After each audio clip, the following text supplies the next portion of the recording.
Come sta vivendo questi giorni? Pazzesco, è un incubo.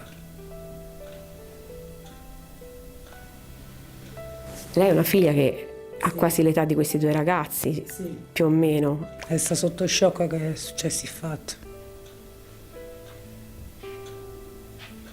Lei sapeva che suo marito in passato aveva avuto discussioni anche con altre persone qua fuori, cioè che era un po', diciamo, poco tollerante? Non mi risulta. Sì, mio marito non ci stava mai fuori dalla porta. Io mio marito fa l'autista camionista.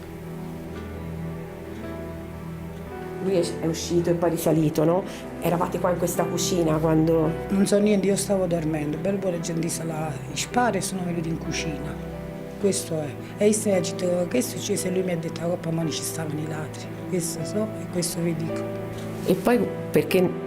Poi avete parlato un pochino prima di chiamare i soccorsi? No, con lui, con mio marito no, non sapeva dichiarazione quando erano venuti i carabinieri. No, con lui non sono riuscito più a parlare.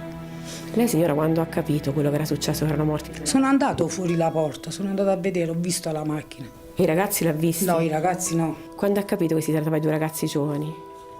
Fuori, quando era al mattino, che l'hanno detto i carabinieri. E quando lei ha saputo che c'erano due ragazzi giovani, cioè... A dire che hanno morto i due figli, ma come posso stare che sono male? Voglio perdono, io chiedo perdono alle famiglie delle vittime, che capisco che se non aiuto i figli non hanno tornato più a casa.